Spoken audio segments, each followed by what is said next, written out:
سنستمع أيضا إلى النشيد إن شاء الله بعد كلام قصير. പ്രിയപ്പെട്ട സഹോദരങ്ങളെ, മാന്യ സുഹൃത്തുക്കളെ, ഈ മദ്ഹുർ റസൂൽ,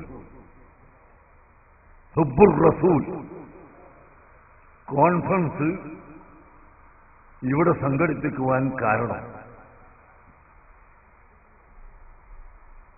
നേരത്തെ സ്വാഗത പ്രസംഗത്തിൽ സൂചിപ്പിച്ചതുപോലെ മുസ്ലിം സമുദായത്തിന് മാത്രമല്ല, ഹൈന്ദവർക്കും ക്രൈസ്തവർക്കും മറ്റ് മതക്കാർക്കും മതമുള്ളവർക്കും മതമില്ലാത്തവർക്കും ലോകത്തിന് മുഴുക്കെ മുഹമ്മദുർ റസൂലുള്ളാഹി സ്വല്ലല്ലാഹു അലൈഹി വസല്ലമ തങ്ങളെ പരിചയപ്പെടുത്തി കൊടുക്കുകയും അവിടുത്തെ ഉപദേശങ്ങളും നിർദ്ദേശങ്ങളും ചര്യയും പഠിപ്പിച്ചു കൊടുക്കുകയും ചെയ്യൽ അനിവാര്യമാണ്. എന്ത് സംസ്കാരമാണ് നബിതങ്ങൾ ഇവിടെ പഠിപ്പിച്ചത് എന്ന് നാം ചിന്തിക്കണം.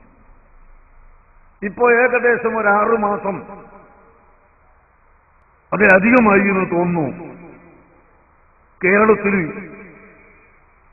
സാംസ്കാരിക നായകന്മാരെന്ന് പലരും പറഞ്ഞ് വിശേഷിപ്പിക്കുന്ന വലിയ വലിയ ആളുകൾ അങ്ങുമിങ്ങും ആരോപണ പ്രത്യാരോപണങ്ങളിലൂടെ കടിച്ചു കീറുകയാണ്. സാംസ്കാരിക നായകന്മാർ എന്നാണ് അവരെ പറയപ്പെടുന്നത്. ഈ കടിച്ചു കീറുന്ന സംസ്കാരം ആരോപണ പ്രത്യാരോപണം നടത്തുന്ന സംസ്കാരം അല്ല ഹബീബ് മുഹമ്മദ് റസൂലുള്ളാഹി സ്വല്ലല്ലാഹു അലൈഹി വസല്ലമ തങ്ങൾ ഇവിടെ പഠിപ്പിച്ചത്. ഇവിടെ പഠിപ്പിച്ചത് സമാധാനത്തിന്റെയും സൗഹൃദത്തിന്റെയും സഹിഷ്ണുതയുടെയും വിനയത്തിന്റെയും ക്ഷമയുടെയും സാംസ്കാരിക മണ്ഡലം അതാണ് മുഹമ്മദ് റസൂലുള്ളാഹി സ്വല്ലല്ലാഹു അലൈഹി വസല്ലം തങ്ങൾ പഠിപ്പിച്ചത്. അത് നാം അറിയണം, നാം പഠിക്കണം, ചിന്തിക്കണം. എങ്കിൽ ഇവിടെ ഈ കടിച്ചു കീറുന്ന സാംസ്കാരിക നേതൃത്വമോ അല്ലെങ്കിൽ പ്രവർത്തകരോ ഉണ്ടാവുകയില്ല. അതുപോലെ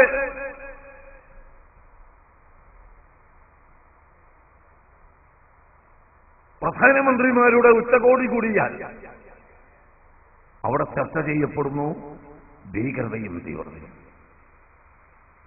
പാർലമെന്റിൽ ചർച്ച ചെയ്യപ്പെടുന്നു, ഐക്യരാഷ്ട്രസഭയിൽ ചർച്ച ചെയ്യപ്പെടുന്നു. എന്നല്ല എല്ലാ മണ്ഡലങ്ങളിലും ചർച്ച ചെയ്യപ്പെടുന്നു ഭീകരവാദം, തീവ്രത. ഒന്നുകൂടി വ്യക്തമായി പറഞ്ഞാൽ നമ്മുടെ രാജ്യത്ത് ആരോഗ്യത്തിന് വേണ്ടി ചെലവഴിക്കുന്നതിനേക്കാൾ, ഭക്ഷണത്തിന് വേണ്ടി ചെലവഴിക്കുന്നതിനേക്കാൾ, വിദ്യാഭ്യാസത്തിന് വേണ്ടി ചെലവഴിക്കുന്നതിനേക്കാൾ കൂടുതലായി സംഖ്യ ചെലവഴിക്കപ്പെടുന്നതും ആളുകൾ തൊഴിൽ ചെയ്യുന്നതും രാജ്യത്തിന്റെ പ്രതിരോധം ആവശ്യത്തിനു വേണ്ടിയും ശത്രുക്കളെ ചെറുക്കുന്നതിനും ഭീകരതയും തീവ്രതയും തടയുന്നതിനുമാണ്. അതേസമയം ഭീകരതയും തീവ്രതയും തടയാൻ വരുന്നവർ തന്നെ ഭീകരതയിലൂടെ പാവപ്പെട്ട ജനങ്ങളെ, നിരപരാധികളെ കൊന്നൊടുക്കുന്നു എന്നത് അതൊരു മറ്റൊരു വസ്തുതയാണ്. ഈ സമയത്ത് ഈ മീലാദ് കോൺഫറൻസ് ഏറ്റവും വലിയ പ്രസക്തിയാർജിക്കുന്നു എന്നാണ് ഞാൻ പറയുന്നത്. എന്താണ് ഇസ്ലാമിന്റെ സന്ദേശം? ഇസ്ലാമിന്റെ സന്ദേശം എന്ത്? അതാണ് ഇവിടെ ഉദ്ഘാടന പ്രസംഗത്തിൽ പ്രഖ്യാപിക്കുന്നത്. ഞങ്ങളെല്ലാവരും ഉറക്കെ പ്രഖ്യാപിക്കുന്നു, ഇസ്ലാം തീവ്രതയുടെയും ഭീകരതയുടെയും മതം അല്ല. അതിന് പ്രേരിപ്പിച്ചിട്ടുമില്ല, അതിവിടെ പ്രവർത്തിച്ചിട്ടുമില്ല. ഇസ്ലാം വളർന്നിട്ടുമില്ല ഭീകരത കൊണ്ട്. ഇസ്ലാം വളർന്നത് സമാധാനത്തിലൂടെയാണ്.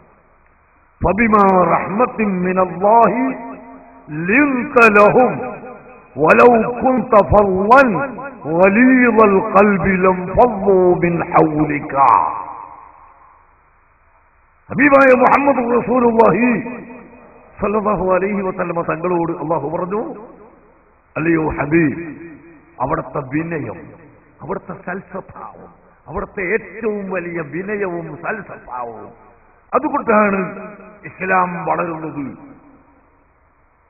ഇസ്ലാം കൂട്ടം കൂട്ടമായി വളർന്നു വരുന്നത് അതുകൊണ്ടാണ്.